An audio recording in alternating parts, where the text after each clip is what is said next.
Welcome to Intellectual Radio, popping off with Cheryl Sistrunk. Are y'all ready to talk about everything that is going on in Chicago? Let's pop off tonight. IntellectualRadio.com is who's lacing me tonight. You guys know where I'm at. I'm back in the chairman's office, baby. Chairman Fred Hampton's room, baby, in his studio. Hey. So you guys, Pentecost at any cost. This Sunday coming up, May 23rd. A lot of you guys that do not go to church may not know this, but it is Pentecostal Sunday. And definitely may the Spirit of the Lord fall on each and every one of you guys under the sound of my voice, whether you're at work, whether you're at the sanctuary, whether you're at home or wherever, if you're even in the storehouse, the church house, whatever house, the outhouse, the back house. Make sure that you play something to lift up the name of Jesus. May 23rd, Pentecost at any cost, you guys. And happy birthday to El Hajj Malik El Shabazz, known as Malcolm X. You guys, you know I had to start my day off with Malcolm X, legendary. I could not skip this young man. I know the news, and everybody skips Malcolm X. But Cheryl Sistrunk, Intellectual Radio, popping off will not skip May 19th. If my show fall on it anywhere in the week, we're going to talk about El Hajj Malik, El Shabazz. I am Malcolm X. Okay, you guys, but before we get into Malcolm, we're going to send condolences to the legendary comedian, Mr. Paul Mooney. He just passed, and he passed on Malcolm X's birthday, May 19th. Paul Mooney went on to glory, and I loved me some Paul Mooney because he had a comedy that will make white America get up and walk up out of the shows because they could not take the truth. You know, one thing about this white privilege, they all seem to have amnesia, baby. And Paul Mooney was a great pioneering comic and actor. And baby, he wrote half of Richard Pryor stuff, okay? So Paul Mooney was the SHIT when it comes to comedy, not this watered down comedy that everybody's so soft you can't say anything. Paul Mooney was the king of it. Hey, Fred. All right, you guys. Everything that will come out of my mouth tonight is going to be the words that were spoken by Malcolm X. I put them in such a wonderful category that they basically is going to narrate my whole show, okay? All right. There is no better than adversity. Every defeat, every heartbreak, every loss contains its own seed, its own lesson on how to improve your performance the next time. We need more light about each other. Light creates understanding, and understanding creates love. Love creates patience, and patience creates unity. Education is the passport to the future, for tomorrow belongs to those who prepare for it today. You can't separate peace from freedom because no one can be at peace unless he has his freedom. History is a people's memory, and without a memory, man is demoted to the lower animals. History is not hatred, it's the truth. Truth is on the side of the opposed. Nonviolence is fine as long as it works. I am for violence. If nonviolence means we continue postponing a solution to the Americans' black man problem just to avoid violence, then I'm for violence. I don't even call it violence when it's self-defense. I call it intelligence. All right, Malcolm X. I'm for truth no matter who tells it. I'm for justice no matter who it is for or against. I'm a human being first and foremost, and as such, I'm whoever, I'm for whoever and whatever benefits humanity as a whole. These are just some of the sayings that Malcolm X has said probably 100 times, but I sit and wrote some of these down for 2 hours just to give you guys a grip of this young man, and to just to show you guys some of the things that he talked about um, when he was with the Nation of Islam, after he left, and just bring you to course about so many things that Malcolm said. Now, he has so many important speeches, but this is one that I really, really love. If the so called Negro in America was truly an American citizen, we wouldn't have a racial problem. If the Emancipation Proclamation was authentic, we wouldn't have a race problem. If the 13th, 14th, and 15th Amendments to the Constitution was authentic, we wouldn't have a race problem. If the Supreme Court desegregation decision was authentic, we would not have a race problem. But you have to see that all of this is hypocrisy. And a racial explosion is more powerful than an atomic explosion. Black people are dissatisfied not only with the white man, but with the Negro leaders trying to pose as a spokesman for you and I. And when I looked at some of the words that I heard Malcolm talk about, he was before his time.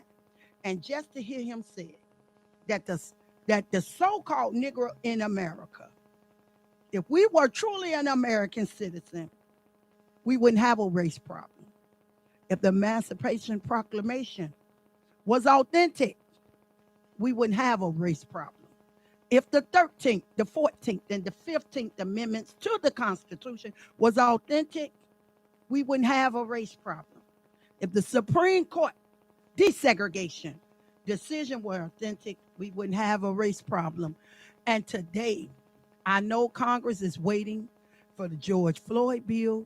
I know they're waiting for the bill that stopped blacks from being lynched and hung, and all of these different things that they're waiting on. But honestly, the Constitution needs to be rewritten, because when it was written by white men, and they did not have us included in their thoughts when they was writing it.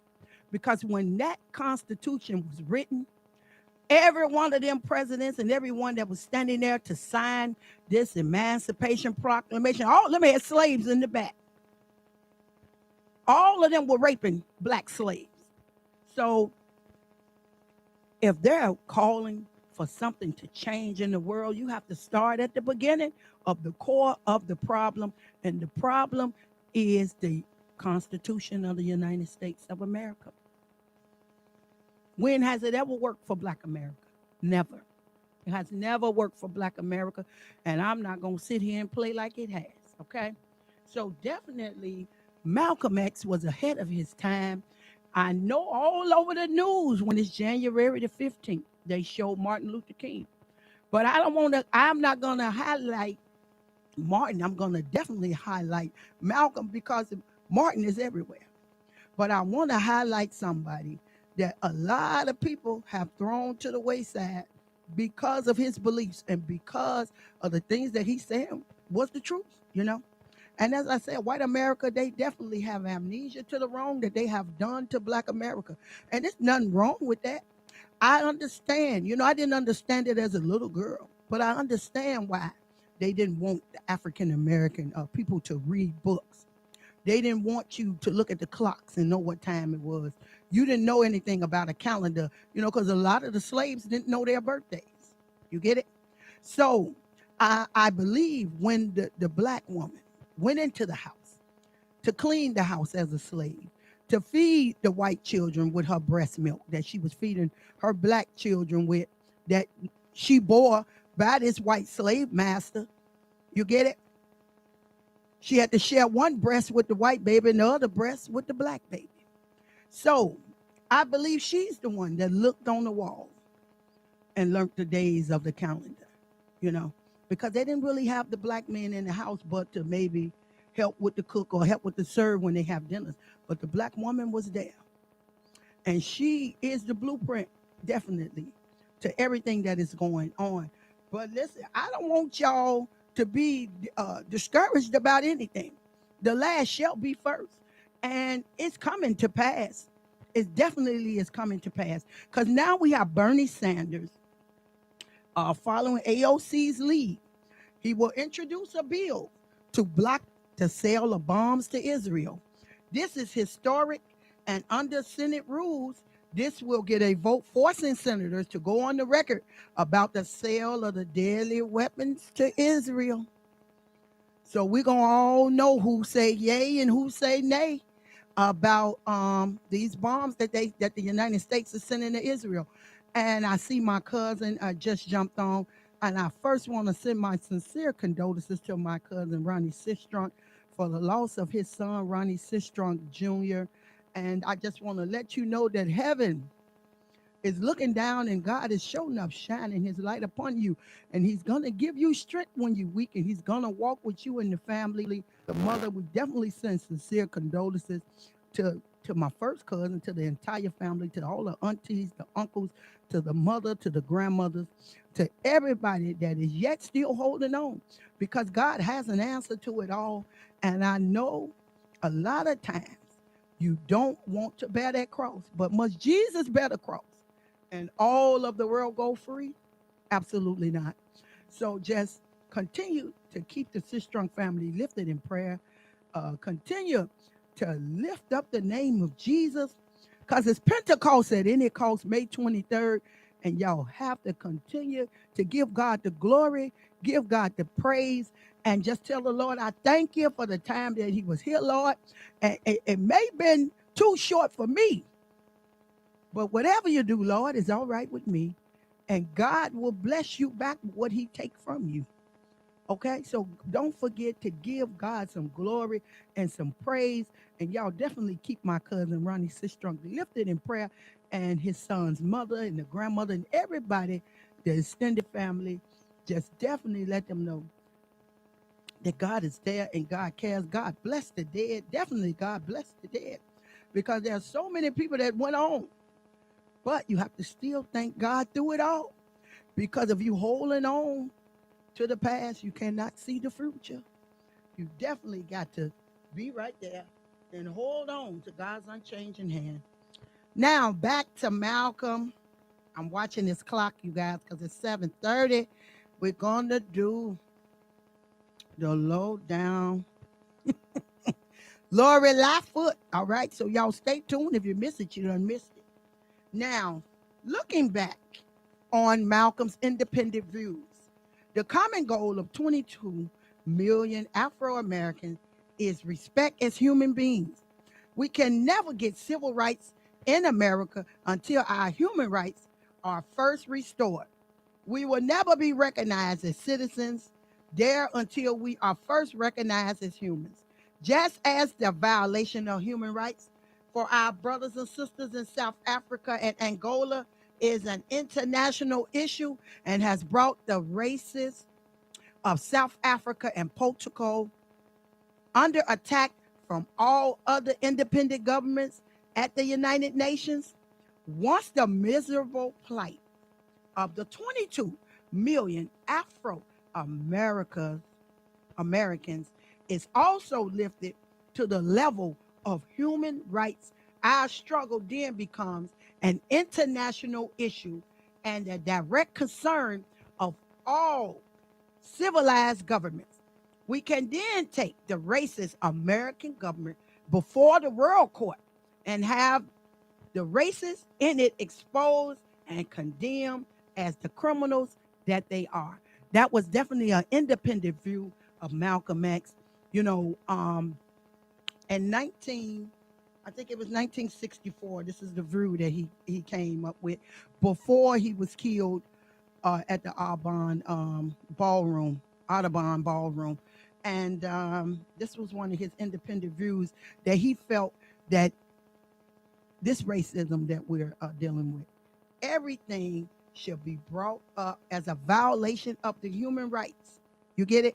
Like they do in South Africa and Angola and different things of that nature, that he wanted it brought in front of the world leaders so they can understand it. But I think once George Floyd was killed, that has brought international attention to the United States of America. The insurrection has brought international attention to the United States of America. So whether they plan like they got amnesia or not, it is definitely being brought to the forefront of what is going on in the United States of America, and the United Nations is looking. So let me go back with some more of Malcolm. Y'all see me watching, watch y'all.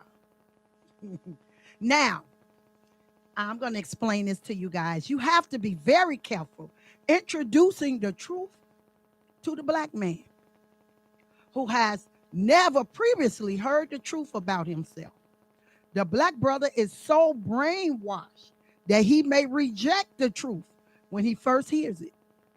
You have to drop a little bit on him at a time and wait a while to let that sink in before advancing him to the next step. Okay?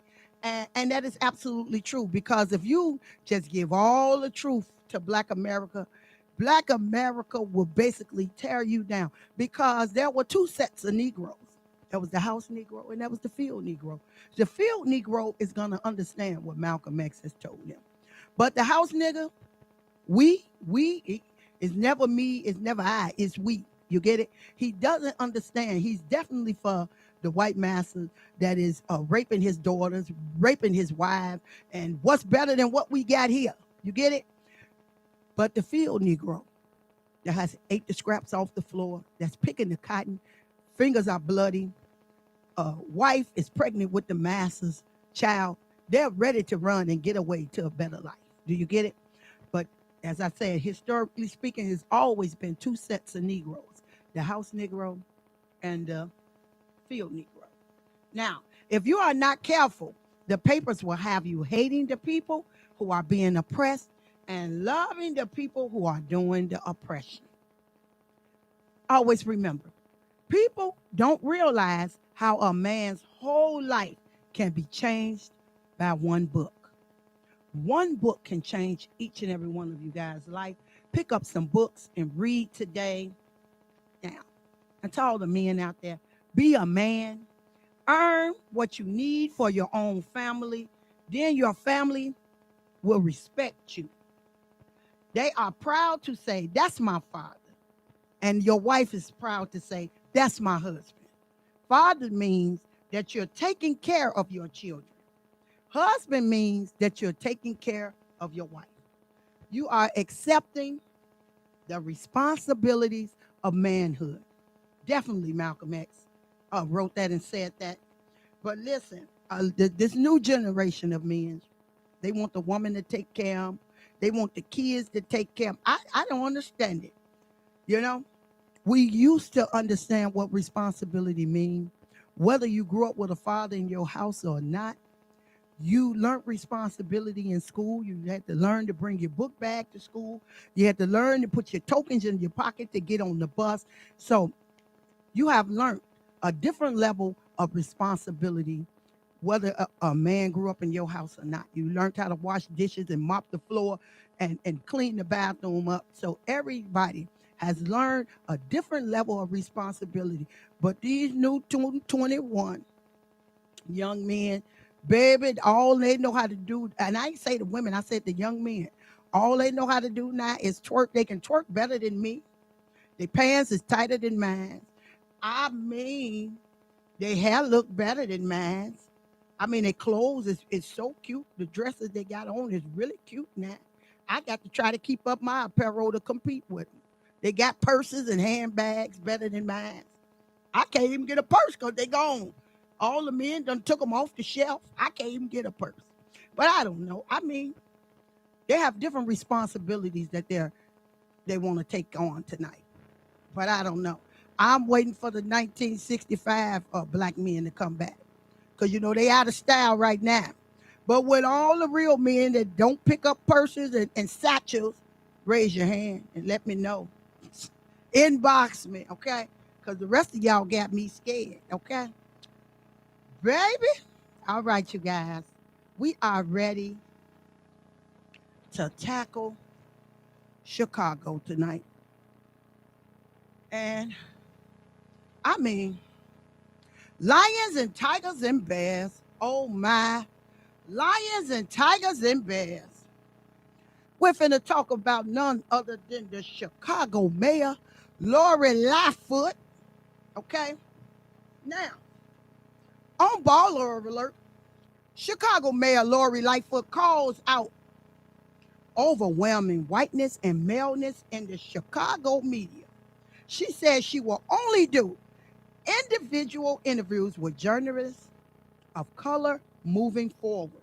Chicago Mayor Lori Lightfoot is defending her stance on only talking to journalists of color after calling out Chicago media institutions for their overwhelming whiteness and maleness.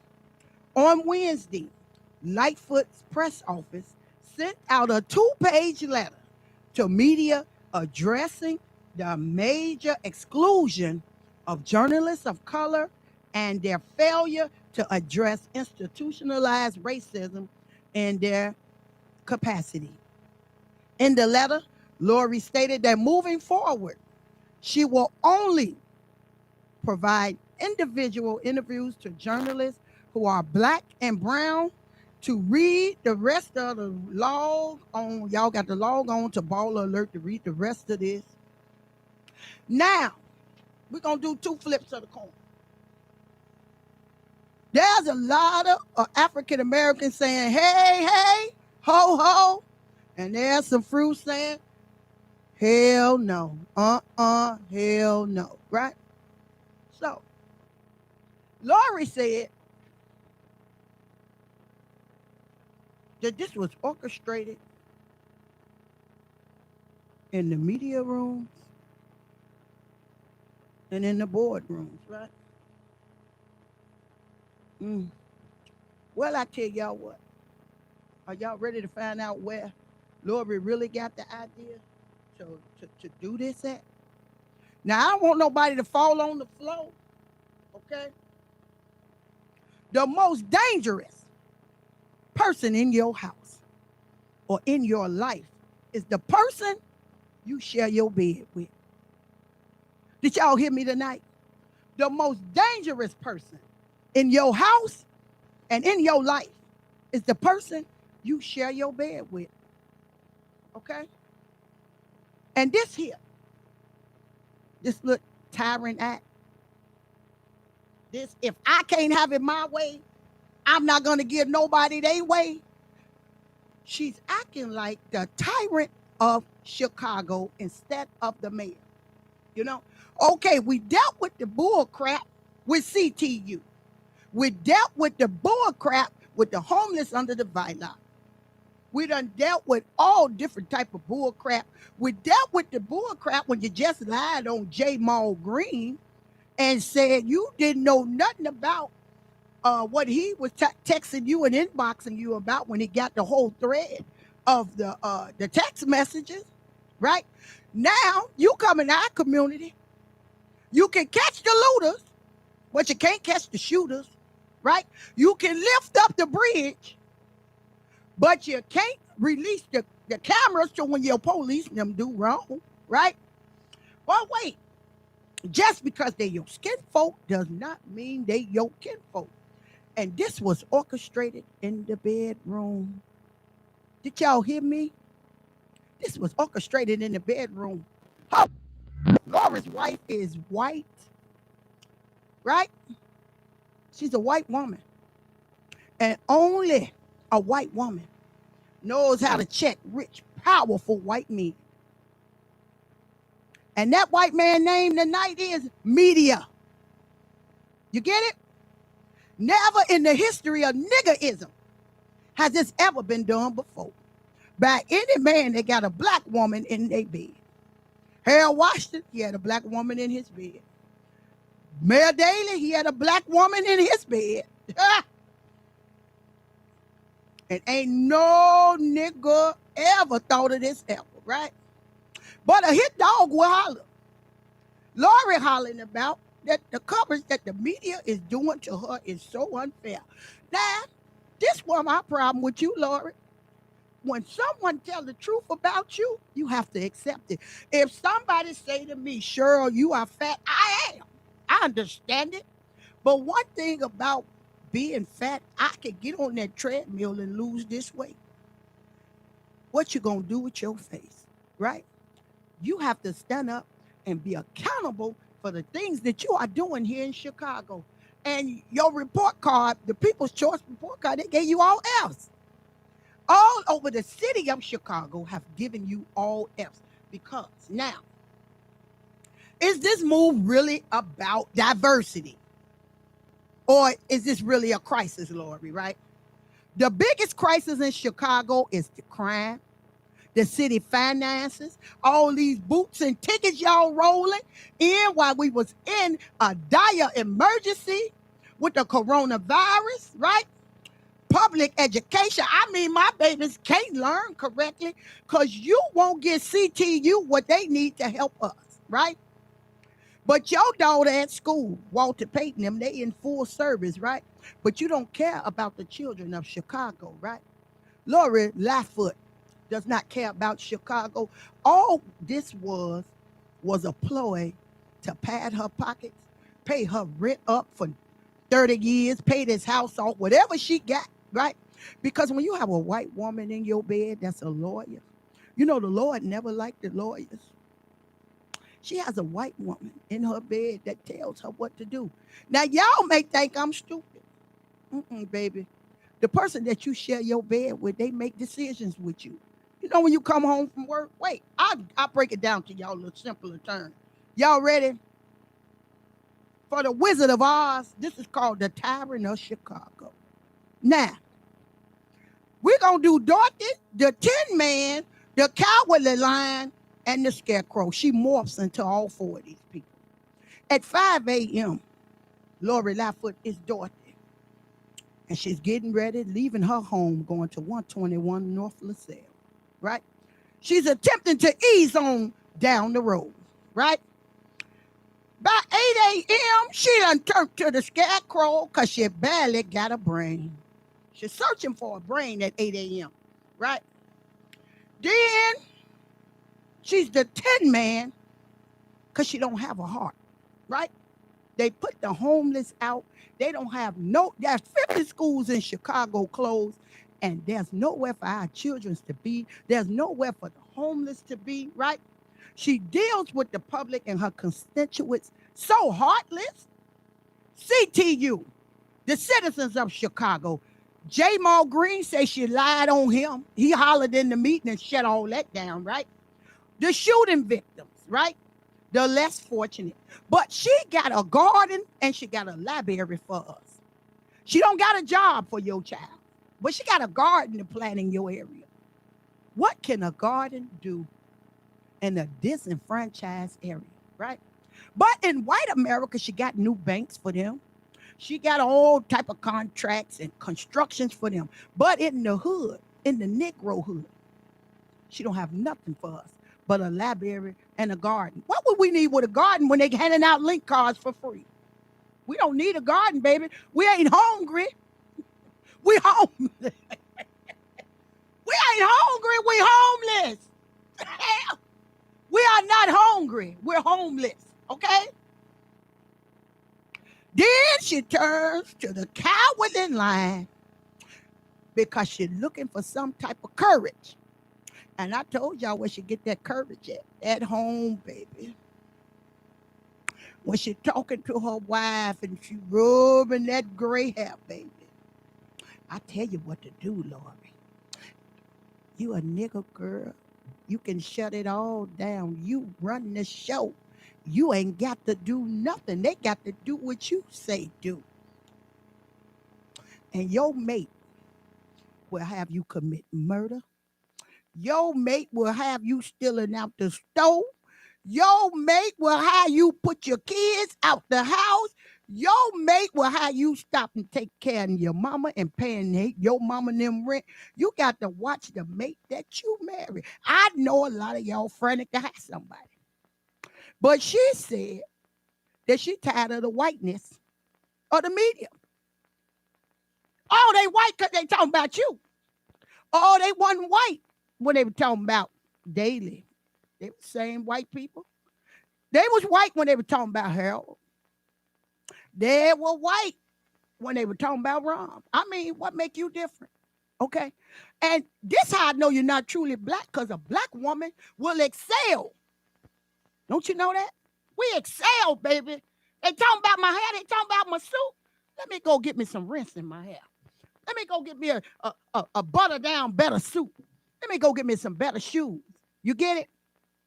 A black woman. But if you peel back all that gray and pull that scalp back, it's a little white woman inside of her. Because she hasn't been black in a long time, baby. You ain't been black in a long time, Lori. But you've been easing on down the road with Black America. And, baby, you won. I'm telling you, listen. But if you only had a brain, if you only had a heart, and you're looking for courage, baby, this ain't the way to do it. This ain't the way to do it. To be a tyrant over the city of Chicago and then try to block the constituents and the citizens of Chicago out of regular meetings that we're supposed to be able to come into, you're wrong. You're wrong, stupido. Okay? You're wrong. And you may think you're doing something slick because you're wearing a training bra. You know, y'all don't wear bras no more, right? Y'all wear the sports bra. You may think you're doing something. But you're wrong, boo. You're wrong. And there's another way of showing people you tough other than that. Get out here and help clean the alleys up. Get out here and put these, you trying to stop the shooting in Chicago, right? Instead of raising the bridge, well, I can't get over there to go to Lakeshore Drive and every place I'm trying to go to. You can raise the bridges, but you can't release no camera footage. I don't understand it, right? Now, the city finances, public education. I mean, CTU got you so shook. You told CTU, if y'all can't do it my way, everybody gonna suffer. That ain't no way to be a woman. A woman don't do nothing like that. I don't know who feeding you this spinach that they feeding you. But baby, you have hit the core. Now the media, they gonna talk to their friends and their uncles and their slave owners and all them other people. They ain't gonna vote for you again. So if this is the way that you wanted to go out with a bang, I guess it sound okay. Okay? Right? Now you still have to answer to the lies that you and the division, the weakness, the deficiency. You got 2 years of failure, right? But really, what are you trying to cover up with moving all of the white media and the maleness? You say the white media and the maleness, right? Right? But you pulled a whole race card, right? And the white people ain't covering her fairly. That's what she said, right? But she done ease on down the road. I told y'all the media controls the information so they can bend it or whatever. Now you have the biggest entity in the world against you now, and that's the media, right? Now they're going to write the real truth about you. You thought they were telling some of the truth. They really going to tell it. But if she only had a brain, the scarecrow, you scary. That cowardly lion, you're looking for some type of courage.